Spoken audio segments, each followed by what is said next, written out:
So we're doing a marinated beef steak and sushi rice here. So a lot of people will cook steak at home. You know, they may not know how to flavour it. They may not know the best ways of, you know, seasoning it and getting the most out of it. So we're going to do a really simple marinade for it, which is just going to, it adds so much to it, and you know, it really makes it a delicious meal. The choice of beef is obviously important. So Mikey, can you tell us a little bit about the steak that we're using here? Well, this is an Angus fillet steak, so it's a very good high quality steak. You can use anything you want really at all, but the result with this is it's always going to be exceptionally good. Yeah. So I'm just dicing it up. I've done two sort of 200-gram portions, so we're serving up for 2 people. Putting it into a bowl, like so. That's how big these little chunks are. So they're about 1 inch cubed, aren't they? Something like that. Yeah, a little olive oil in here, a little sprinkle of cracked pepper. So we've got olive oil, cracked pepper. I'm going to use tamari, or you could use soy sauce. With all the sort of quantities on here, I'm just going to wash my hand. Yep. We're going to give some guidance essentially on you know, the quantities you can use for the marinade. Here we've got the fresh chili, fresh ginger, and fresh garlic, all sliced up nice and fine, and that's all going to sit in there with it. It's all going in. Basically, going to mix that in. So voila! Just mixing it all together, and you can let that sit for an hour.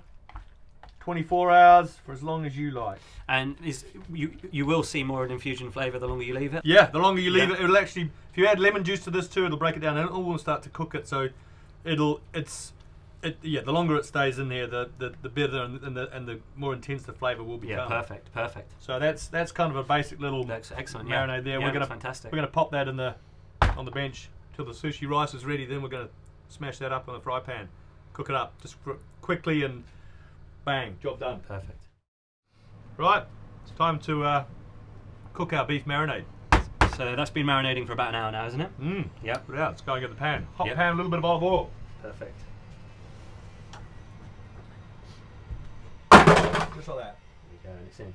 So what was the first film that we worked together on, Mikey?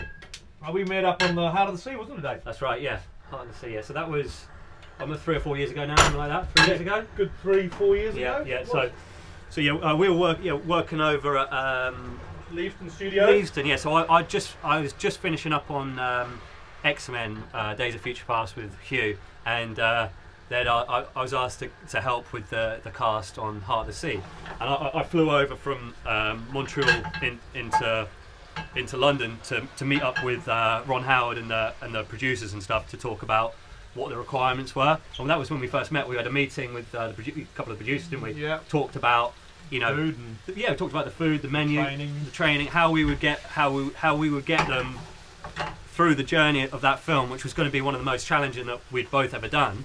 How we get them through that sort of safely and effectively. And it was interesting, wasn't it? Very interesting challenge. You turned their bodies into what they became, and we fed them accordingly with up to 2,500 calories at the beginning of the process, and then starved them down to 500 calories a day at the end of it. Yeah, absolutely. With a a very focus on their nutritional values to keep them alive and healthy. Yeah. So we had to, in essence, with those characters, we had to at first, for some of them, they had to add a little bit of weight so that the weight loss journey would be more visual. You know, you'd see more of that weight loss journey. So we got them doing some sort of strength training, weight training initially with a nice high calorie diet, lots of protein, lots of carbohydrates. We were doing some shakes, some smoothies as well, weren't we? Yeah. And then we had to, taper that down to a point where we actually cut it dramatically in order to get them to drop the weight for the scenes where they had to, essentially they had to look like they were dying of starvation.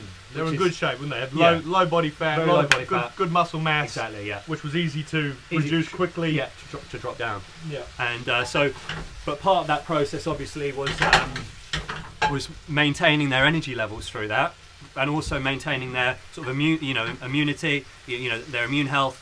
And keeping them happy, from losing the plot. Yeah. Because when you're working all day, and you're not being fed, you need a lot of support. We were there to keep them happy in a lot of ways. So we really helped them through that, and we tried. We went for foods really high in fibre, lots of vegetables, Superfoods, yeah, exactly. Some superfoods, some shakes as well to get some nutrients in. But the high vegetable content was really important because the high fibre diet it's nice and filling, so that you still get some satisfaction of being full from the meals, but the actual calorie density is relatively low. So that was sort of how we did that effectively. We're having a battle with the wind right now. Yeah. So we got some wind coming in from every angle. Wind effect. I'm going to plate this up in this little dish here, I think.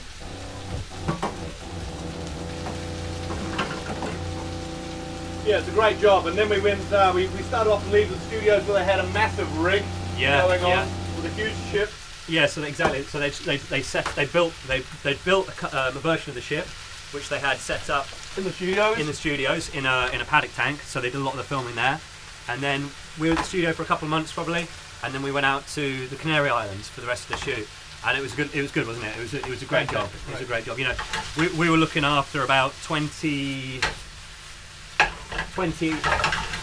sort of actors and stunts who were going through all the journey. I mean, Mikey was looking after more. You know, you're doing a few of the producers and things like that as well, weren't you? So Mikey was looking after a few more than me. But I was managing about 20 people on that film, making sure that they transitioned, you know, through that weight loss effectively, and then also, you know, tried to help support them on with their weight gain coming back afterwards to make sure they were putting that on in a healthy manner as well, which is actually probably the more important aspect of those two, you know, parts for them. That's green beans, broccoli, and sushi rice. Lovely.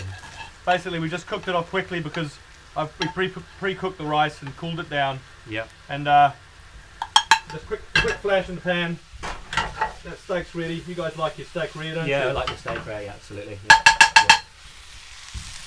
And we're just going to pop that on top of there. Yeah, we'll add some more information for cook times and things like that on my blog as well. So, you know, you can sort of read the information there if you need any kind of ideas on how long to cook the steak for and things like that. But really, it's down to personal preference. You do want to cook it pretty hot, though, don't you, Mikey? You know. Yeah, steak hot, and yeah, what you want the pan hot, especially when the wind's blowing like it is at the moment. Yeah. Otherwise, the flame will blow out, and that would be a disaster. Let's have a go. Let's have a go. It's going to be quite hot, but that's all right. Very hot, David. How's that? Is that right, eh? Mm. Hey? That is excellent. Yeah, that's absolutely excellent. And I mean, in terms of like, you know, the food that we got here, the flavouring is you know, is really good. So you've got the, you know, the flavourings coming in from you can really taste the ginger, the garlics and things like that. There's no high calorie sauces. Nothing. There's no sugar. There's, you know, it's all natural, good quality flavours in there. Yeah. Sushi rice is high GI, you know, so it's going to have you know, it will affect your blood sugar levels. So this kind of meal would be a perfect pre-workout meal or post-workout meal, because those carbohydrates after training or around your training time, they're going to do, you know, they're going to do a world of good, whether that be, you know, fueling your session if you've got a long session, or recovering from the session, you know, replenishing your muscle glycogen, that kind of thing. So sushi rice is one of my favorite, you know, favorite carbohydrates for, you know, energy pre-training and also recovery post-training as well. But that's absolutely delicious, Mike. That's great. Yeah, I mean, the hot sauce with this one, you might have a bit of a combat with some of the flavours that we go on, but it doesn't need it. It doesn't need it. No, it's got the spice. You've got everything. You've got everything. Good. You could. I mean, we often with meals I'd serve it up with a slice of lemon and a slice of lime as well, and that's once again, you know, for your own preference. Absolutely delicious. That is. It's perfect. That's as it is. Yeah. Fantastic. Glad you enjoyed it. Bon appetito. Roger that. That's a cut. That's a cut. That's a cut. Cut.